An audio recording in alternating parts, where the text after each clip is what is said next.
नमस्कार दोस्तों, मैं विकास, आपका दोस्त एंड होस्ट। आप सबका स्वागत है हमारे channel the Vikas Chandel show के। आज हम एक ऐसे टॉपिक के ऊपर बात करने वाले हैं जो काफी ज्यादा ट्रेंडिंग है, सेंसेशनल है। और अगर आप थोड़े नोटी और फॉन साइट्स पर कुछ ज्यादा ही विजिट करते हैं तो आप समझ गए होंगे मैं किस टॉपिक के बारे में बात करने वाला हूं। तो चलिए डिटेलिंग में बात करते हैं। ये कहानी है अर्चिता पुखान की। जी हाँ, सोशल मीडिया पर आप ये नाम बार बार सुन रहे होंगे। आपके इंस्टा फीड के अंदर, यूट्यूब फीड्स के अंदर ये नाम बार बार आपको नजर आ रहा होगा। कौन है अर्चिता पुखान?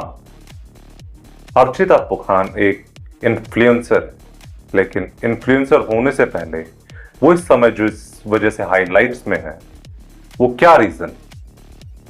जिस तरीके से मीडिया रिपोर्ट्स आ रही हैं और सोशल मीडिया पर जो बहुत ही तेजी से वायरल हो रहा है कि अर्चिता पुखान ने पॉर्न इंडस्ट्री ज्वाइन कर ली। उनकी एक फोटो आई है केंद्रा लस्ट के साथ, जो कि पॉर्न इंडस्ट्री के अंदर एक काफी बड़ी सेलिब्रिटी है। उसके साथ अर्चिता पुखान ने अपनी एक फोटो पोस्ट की है, जिसको बाद काफी ज्यादा ट्रेंडिंग हो गया है कि ये क्या उनके साथ कोई नया कॉलैब है या अर्चिता पुखान पॉर्न इंडस्ट्री में डेब्यू करने जा रही है। बहुत सारे क्लेम्स, बहुत सारी अलग अलग बातें हैं, अलग अलग धारणाएं हैं। लेकिन इसके बीच हम इस वीडियो में ये जानने की कोशिश करेंगे, क्या अर्चिता पुखान खाली सिर्फ एक सेंसेशनल नाम होने की वजह से ही सुर्खियों में इस समय वो इतनी ज्यादा ट्रेंडिंग में क्यों है?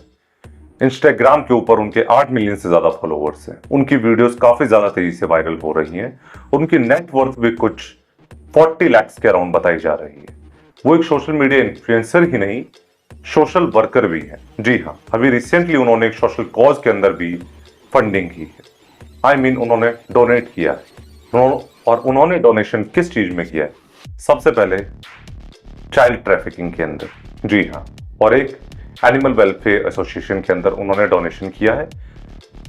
एनिमल वेलफेयर एसोसिएशन के अंदर उन्होंने 40,000 का डोनेशन दिया और गर्ल चाइल्ड ट्रैफिकिंग के अंदर उन्होंने 30,000 का डोनेशन दिया। लेकिन जो कि गर्ल चाइल्ड ट्रैफिकिंग है, इसको लेकर उनका स्टैंड काफी क्लियर है। वो क्यों है, इसके बारे में हम जानेंगे। सबसे पहले आप उनका ये पोस्ट देखिए जो कि 2022 के अंदर उन्होंने डाला। इस पोस्ट के अंदर देख के आपको क्या नजर आ रहा है? इस पोस्ट में उन्होंने बताया है कि सोशल मीडिया इन्फ्लुएंसर बनने से पहले वो 6 साल तक प्रोस्टिट्यूशन के धंधे के अंदर थे। प्रोस्टिट्यूशन के उस डार्क दुनिया के अंदर वो बंद थी, कैद थी वहां पर, जो आप उनके इस इंस्टाग्राम पोस्ट पर भी देख सकते हैं। यहां उन्होंने बताया कि किस तरीके से वो आसाम से, गुवाहाटी से बिलोंग करती थी, वहां उनकी स्कूलिंग हुई और उसके बाद उन्होंने दिल्ली जैसे बड़े शहर के अंदर अपनी आगे की पढ़ाई करने के लिए वो जाती हैं। और वहां वो एक प्रेस्टिजियस कॉलेज में एडमिशन भी लेती हैं, जहां से वो कंप्यूटर साइंस में इंजीनियरिंग कर रही होती।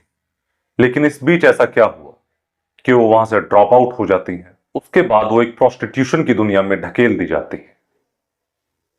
ऐसा क्यों हुआ उनके साथ, उनकी निजी जिंदगी में ऐसा क्यों हुआ, इसके बारे में उन्होंने अभी तक खुल के बात नहीं की है। लेकिन जैसा कि उनके सोशल बैकग्राउंड से देखा जा सकता है कि उनके पेरेंट्स में सिर्फ उनकी मदर थी। उन्होंने उनको पाला, बड़ा किया और एक अच्छे कॉलेज में एडमिशन लेने तक के लिए उनके साथ सपोर्ट किया। लेकिन उसके बाद उनकी जिंदगी में ऐसा क्या हुआ कि वो अपनी मदर से भी दूर हो गई। और जैसा कि प्रोस्टिट्यूशन के बारे में जब उन्होंने जिक्र किया तो उनका जिक्र था जहां उन्होंने टैग किया है दिल्ली के जीबी रोड, दिल्ली का वो मशहूर रेड लाइट एरिया जहां पे प्रोस्टिट्यूशन बहुत ही जोरों शोरों से होता है। वहां पर इस धंधे को जो औरतें कर रही हैं, उनके ऊपर क्या गुजर रही होती है, इसके बारे में कभी भी किसी ने डिटेलिंग में बात नहीं की है। लेकिन अर्चिता पुखान, जो कि खुद उसी जगह से बिलोंग करती हुई बाहर निकली, उन्होंने अपने सोशल मीडिया पोस्ट के थ्रू भी बताया कि 6 साल जब वो उस डार्क दुनिया में रही तो उसके बाद वहां से उनको निकलने के लिए कोई रास्ता ही नहीं था। वो वहां से बाहर आना चाहती थी, लेकिन जब वो वहां से बाहर आई तो उसके लिए उनको 25 लाख रुपीज पे करने पड़े। जी हाँ, इतनी ज्यादा डार्क है ये दुनिया कि एक औरत जो कि अपने जिस्म को बेचकर पैसा कमा रही है, उसको अगर उस दुनिया से बाहर निकलना चाहे तो उसके लिए भी उसको पैसा देना पड़े। एक बहुत ही बड़ा डार्क नेटवर्क है जिसके अंदर वो फंसी हुई थी, लेकिन किसी तरीके से वो वहां से निकली और वहां से निकलने के बाद उन्होंने 8 लड़कियों को भी रेस्क्यू किया। जी हाँ, अपनी मदद से, बाकी एनजीओज की मदद से उन्होंने फंडिंग की और 8 लड़कियों को रेस्क्यू किया और उनको एक बेहतर जिंदगी दी। उसके बाद वो सोशल मीडिया पर तेजी से वायरल होती हैं, सोशल मीडिया पर उनकी अच्छी खासी रीच बढ़ जाती है।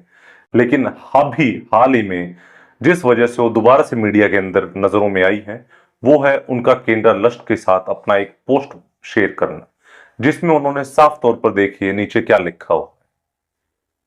जी हाँ, उनके सोशल मीडिया पोस्ट से ही हमें नजर आता है कि यह शायद कोई कॉलम हो सकता है। जैसे कि लोगों ने बहुत जल्दी अटकलें लगा ली कि वो अब पॉर्न इंडस्ट्री के अंदर डेब्यू करने जा रही हैं, एक अडल्ट फिल्म इंडस्ट्री जहां पर उनका डेब्यू केंद्र लस्ट के साथ होने वाला है। ये सारे तमाम अटकलें सही हैं या गलत हैं, इसके बारे में एक हम डिटेलिंग वीडियो बाद में बनाएंगे, जब जैसा भी उनकी तरफ से कोई भी सफाई इसके ऊपर आती है तब। लेकिन अभी जो सबसे बड़ा क्वेश्चन मार्क है, Archita Phukan GB road to adult film industry, क्या यह सच है, यह फेक न्यूज है? कुछ सोशल मीडिया हैंडल्स ये क्लेम कर रहे हैं कि एक एआई जनरेटेड फोटो है। अर्चिता फुकान का अकाउंट भी एआई जनरेटेड अकाउंट है, वो रियल कोई लेडी है ही नहीं। इस तरीके की भी तमाम अटकलें सामने आ रही हैं। लेकिन जिस तरीके से उनके अगर पुरानी हिस्ट्री को सर्च किया जाए तो 2022-23 से ही वो एक्टिव है और लगातार सोशल कॉज में भी जो उन्होंने पार्टिसिपेट किया है उसके भी प्रूफ्स उन्होंने अपने सोशल मीडिया हैंडल पर लगातार देती रही।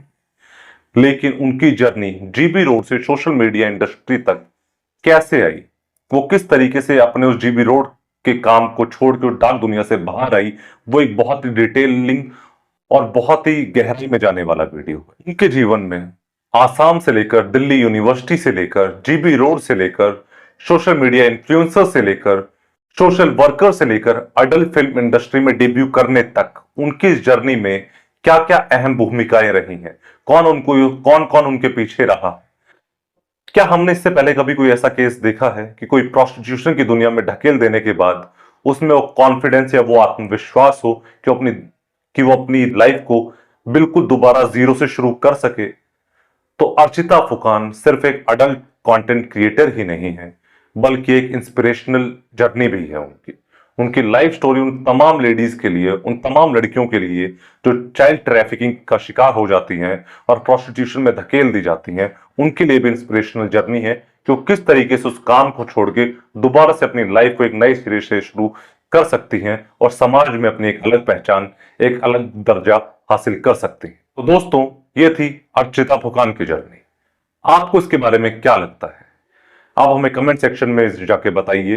हमारी इस वीडियो को लाइक कीजिए, शेयर कीजिए और हम आपसे वादा करते हैं कि इसके बाद हम एक डिटेल वीडियो जरूर लेकर आएंगे जो सिर्फ और सिर्फ अर्चिता फुकान की प्रोस्टिट्यूशन की जर्नी से लेकर होगा। तब तक के लिए शुक्रिया।